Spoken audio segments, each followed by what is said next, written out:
Hello everyone, आप सभी का स्वागत है आपके अपने YouTube channel R S coaching centre में। दोस्तों, मैं रविंदर सेजवार और आज आपके लिए लेकर आए हैं एक नया वीडियो। और इस वीडियो में क्या है, क्वेश्चन नंबर 13 है। और इस क्वेश्चन नंबर 13 में देखिए क्या लिखा है। एक त्रिभुज ए बी सी के शीर्ष ए 4,6, बी 1,5 और सी 7,2 है। भुजाओं ए बी और ए सी को क्रमशः डी और ई पर प्रतिच्छेद करते हुए एक रेखा इस प्रकार खींची गई है कि ए डी बट्टे ए बी बराबर ए ई बट्टे ए सी और बराबर 1/4 है। तो त्रिभुज ADE का क्षेत्रफल परिकलित कीजिए और इसकी तुलना त्रिभुज ABC के क्षेत्रफल से कीजिए। तो चलिए दोस्तों, अब शुरू करते हैं। यहाँ पे क्या है देखिए, हमें त्रिभुज एक ABC दिया है, ये हमने पहले से ड्रॉ कर लिया है त्रिभुज ABC। और DE क्या है कि इस त्रिभुज की दोनों रेखाओं को जो है डी और ई बिंदु पर प्रतिच्छेद कर रही है। AB को D बिंदु पर प्रतिच्छेद करती है और AC को E बिंदु पर प्रतिच्छेद करती है। ये कह रहा था भुजाओं AB और AC को क्रमशः डी और ई पर प्रतिच्छेद करते हुए एक रेखा इस प्रकार खींची गई है। ये रेखा इस प्रकार खींची गई है कि AD बट्टे AB, ये अनुपात दिया है। यहाँ क्या दिया है, ये दिया है दोस्तों हमें AD बट्टे AB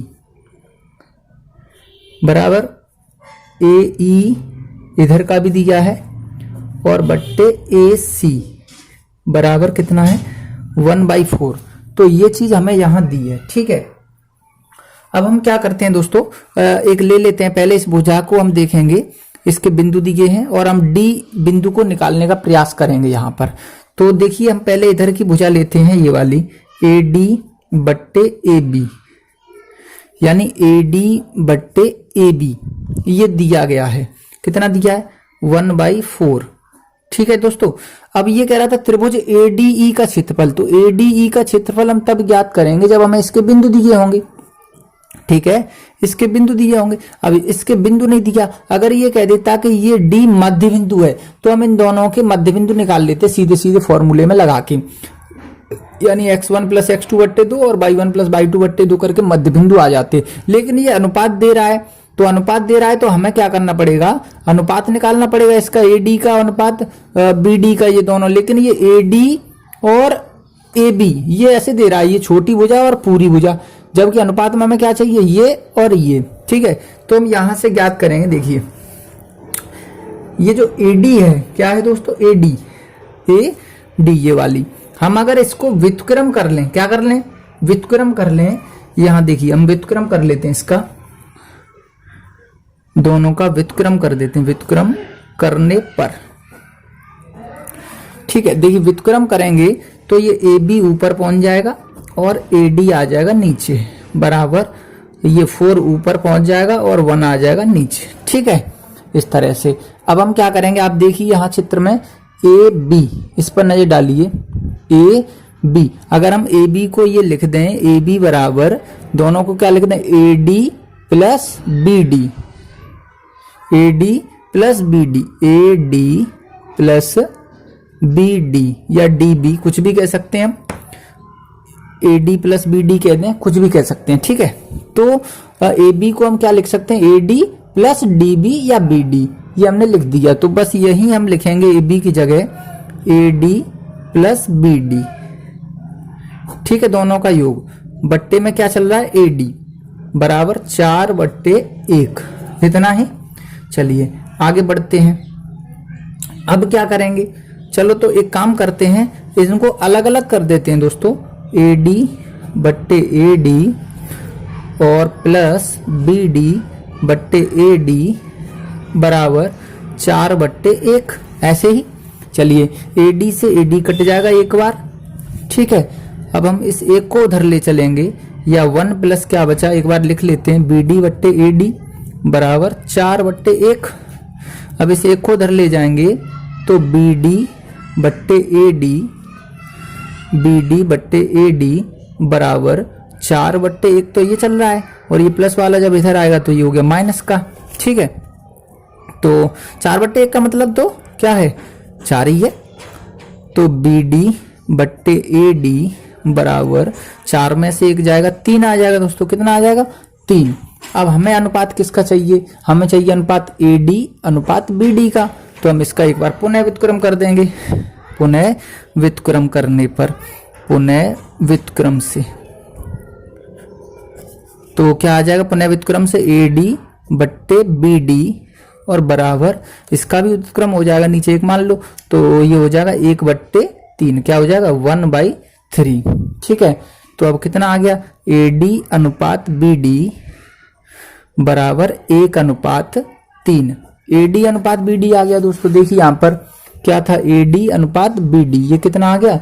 1/3, यानी ये 1 है और ये 2 है, अर्थात हमने AD अनुपात BD निकाल लिया। और इसी प्रकार हम क्या लिख सकते हैं यहाँ?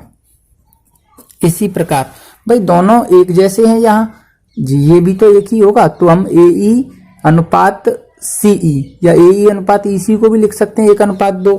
ये कितनी होगी? 1 और ये 2, क्योंकि बराबर कर रहा है, समांतर है तो बराबर होगा। इसी प्रकार AE अनुपात EC या CE बराबर कितना हो जाएगा? ये भी 1/3, यानी हमें अनुपातिक बिंदु मिल गए। क्या मिल गया दोस्तों? अनुपातिक बिंदु। देखिए तो अब हम क्या करेंगे, ये हमें मिल गया M1 अनुपात M2 का। M1 अनुपात M2 कितना मिल गया? 1/2। ठीक है, M1 अनुपात M2 जो मिला हमें वो मिला 1/2। अब ये बिंदु निकाल लेंगे। यहाँ D के निर्देशांक के लिए क्या करेंगे? ये बिंदु लिख लेंगे A के और B के। A के कितने हैं? 4,6 और B के कितने हैं? 1,5। ये बिंदु हैं। तो x1/1 x2/2। तो हम D के निर्देशांक निकालेंगे। तो ये D के निर्देशांक निकालने के लिए क्या करेंगे? x बराबर सूत्र लगा दो, M1 x2 plus M2 x1 बट्टे M1 प्लस M2। ठीक है, ऐसे y बराबर M1/2 प्लस M2/1 बट्टे M1 प्लस M2। x बराबर M1 का मान दोस्तों कितना है? 1। x2 का मान कितना है? 1 प्लस M2 का मान कितना है? 2। ठीक है, x2 का मान कितना है? x2 का मान देखिए यहाँ, M2 हो गया। x1 का मान है 4। कितना है? 4 है, बट्टे M1 प्लस M2 अर्थात 1 प्लस 2।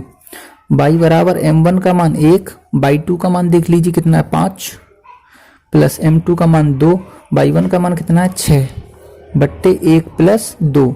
और हल करेंगे आगे, तो x बराबर 1 का गुणा 1 में करेंगे 1 और 4 दूनी 8, तो 9/3। ठीक है, यहाँ 5 1 5 और 6 दूनी 12, तो 12 और 5 कितना हो गया? 17/3। y बराबर कितना आ जाएगा? 17/3। ठीक है, कितना हो गया? 5 1 5 और 6 दूनी 12, तो 12 और 5 कितना होता है? 17 होता है ना। चलिए, तो कितना आ जाएगा यहाँ पर? 17/3। एक बार हम इसको फिर से चेक करेंगे। कैसे? कि x का जो मान आ रहा था, देखिए यहाँ पे हमने फॉर्मूला लगाया M1 x2, तो M1 का मान है 1, ये रहा 1। x2 का मान भी कितना दे रहा है? 1 प्लस M2 का मान 2 है और इसका मान 4 है, तो 4 दूनी 8 और 8 और 1 9/3, तो 9/3 का मतलब है कितना आ गया ये? तो ये कितना आ गया? यहाँ देख लीजिए 8 और 1 9/3 अर्थात 3 आ गया। ये कितना आ गया? 3। तो x बराबर 3 से ये कट जाएगा, तो 3 और इसका मान कितना आ गया? 17/3। चाहो तो आप इसको भी 9/3 लगा सकते हैं, क्योंकि इससे आसानी हो। तो देखिए दोस्तों 17/3 ये आ गया। यह एक हमें कुछ यहाँ मिस्टेक सा लग रहा है, वो देखिए यहाँ क्या है कि 1/3 था और ये हमने कितना लिख दिया यहाँ 1/2। दोस्तों ये तो बहुत बड़ी मिस्टेक हो गई। कितना है ये? 3 है। कितना है? 3। ये यहाँ पे 3 कर लीजिए, 1/3 है। तो M1 का मान 1 और x2 का मान ये सही लगा है। M2 का मान कितना है? M2 का मान है 3। यहाँ भी 3 लगाएंगे और यहाँ भी M2 का मान 3 लगाएंगे और यहाँ भी 3 लगाएंगे। ये तो भाई बहुत बड़ी मिस्टेक है, इसको थोड़ा सा हमें सही करना पड़ेगा, क्योंकि M2 हमने जो अनुपात निकाला 1/3 निकाला है, तो हम 3 ही रखेंगे।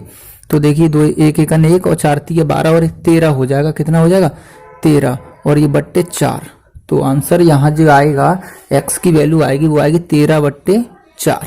ठीक है, यहाँ ये 5 एकन 5 हो जाएगा और 3 छंग 18, तो 18 और 5 जो होगा वो होगा 23/4। कितना होगा 23 बट्टे और 3 और 1 4। ध्यान दीजिए यहाँ 1 मिनट, यहाँ पे जो x का मान आया है वो आया 17/4 और y का जो मान आया वो आया 23/4। तो ये दोस्तों दो वैल्यू निकल करके आई है। माफी चाहते हैं कि ये 1:2 की जगह, सॉरी 1:3 की जगह 1:2 लग गया था। कोई बात नहीं, आप देख लीजिए सुधार हो गया है इसमें, 17/4 आ गया, y का मान आ गया 23/4। चलिए दोस्तों, अब इसी प्रकार हम इधर देखेंगे। तो अब ई के निर्देशांक निकालेंगे। तो ई के निर्देशांक के लिए हमें ई के ये ए और सी के बिंदु रखने पड़ेंगे और अनुपातिक बिंदु। तो ए का बिंदु कितना है 4,6 और सी का है 7,2। तो ए का बिंदु 4,6 और सी का 7,2। चलिए यहाँ लिख लेते हैं। ए का बिंदु जो है वो है 4,6 और सी का जो बिंदु है वो है 7,2 और जो अनुपातिक बिंदु है वो है 1:3। ध्यान दीजिए दोस्तों, अब इस प्रकार की मिस्टेक नहीं होनी चाहिए, नहीं तो फिर गड़बड़ हो जाएगा सवाल। चलिए देखिए, ये x1/1 x2/2। ध्यान दीजिए यहाँ x बराबर फॉर्मूला लगाएंगे m1 x2 plus m2 x1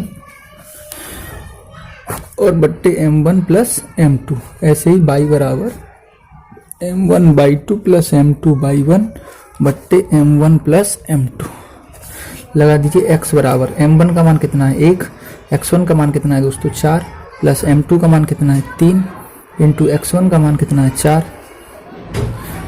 ये m1 x2, यहाँ x2 होता है तो 3 हो गया m2 का मान इंटू x1 का मान। देखिए फिर वही मिस्टेक फिर होने लगी। m1 x2 का मान कितना है 7 है ये, ठीक है। m2 का मान 3 और x1 का मान है 4 बट्टे m1 प्लस m2 1 प्लस 3। यहाँ y बराबर m1/2, m1 का मान 1, y2 का मान ध्यान दीजिए 2 प्लस m2 का मान कितना है 3 इंटू y1 का मान ध्यान दीजिए 6 बट्टे 1 प्लस 3। ध्यान दीजिए x बराबर 7 एकन 7 और 4 3 12, 12 7 होता है 19/4। यहाँ y बराबर 2 एकन 2 और 6 3 18, 18 और 2 20/4। ठीक है, तो ये आ गया x का मान और ये आ गया y का मान। तो ये दोस्तों आए c के निर्देशांक, सॉरी e के निर्देशांक। e के निर्देशांक कितने आए 19/4 और 20/4। ठीक है दोस्तों, कितना आ गया 19/4 और ये 20/। तो अब हम ज्ञात करेंगे त्रिभुज ADE का क्षेत्रफल। तो दोस्तों त्रिभुज ADE के क्षेत्रफल के लिए जो निर्देशांक क्या क्या है, अब देखिए ए के निर्देशांक कितने हैं, यहाँ ध्यान दीजिए। ए के निर्देशांक हैं 4,6, डी के हैं ये कितने हैं, यहाँ कितना है 13/4 और 23/4। दोस्तों यहाँ 13 है, कितना है 13/4 और 23/4। ये डी का है और ई का 19/4 और 20/4, सबके लिख लीजिए। तो यहाँ पे हम लिख लेते हैं ए के निर्देशांक जो है वो है 4,6 और डी के जो निर्देशांक हैं वो 13/4 और कितना है और 23/4। ठीक है, 23/4 और ई के जो निर्देशांक हैं वो कितने हैं, एक बार यहाँ पे देख लीजिए। ई के जो निर्देशांक हैं वो है 19/4 और 20/4। चलिए 19/4 और 20/4। तो इस तरह से ये ADE के निर्देशांक हैं पूरे। ठीक है, देखिए ये निर्देशांक हमारे आ गए। यहाँ 17/4 लिख गया था दोस्तों, वहाँ 13/4 कर लीजिएगा, क्योंकि हम यहाँ पर आपको एक बार पुनः दिखा देते हैं कि जो निर्देशांक हमने ज्ञात किए थे, तो 1 का 1 में गुणा करेंगे 1 और 4 3 12, तो 12 और 1 13/4। ठीक है, ये 13/4 आया था और ये 5 एकन 5 और 6 3 18, 18 और 5 23/4। इस तरह से जो डी के निर्देशांक निकाले थे वो 13/4 और 23/4 निकले थे। ए के पहले से दे रखे थे 4,6, ई के हमने निकाल लिए थे, डी के ये हैं 13/4 और 23/4। तो अब ADE का क्षेत्रफल निकालेंगे। तो दोस्तों हम त्रिभुज का फॉर्मूला लगा देते हैं यहाँ पे। तो देखिए ये है त्रिभुज के क्षेत्रफल का फॉर्मूला, हमने यहाँ पे रख दिया है। अब इसमें हमें मान लगाने होंगे। तो दोस्तों देखिए मान लगा दीजिए, ध्यान दीजिए यहाँ कि ये ब्राइटनेस ज़्यादा है, थोड़ा सा कम कर देते हैं इसको हम। चलिए अब रख देते हैं 1/2 तो चल ही रहा है। x1 दोस्तों, x1 का मान कितना है 4/2 पे ध्यान दीजिए कितना है 23/4, ठीक है। -/3 पे ध्यान दीजिए कितना है 20/4, प्लस x2 पे ध्यान दीजिए 13/4 है। बाई3 पे देखिए दोस्तों, बाई3 कितना है 20/4, माइनस बाई1 कितना है, बाई1 पे ध्यान दीजिए 6 है, कोई बात नहीं, प्लस x3 पे ध्यान दीजिए कितना है, ये है x3 19/4, ठीक है।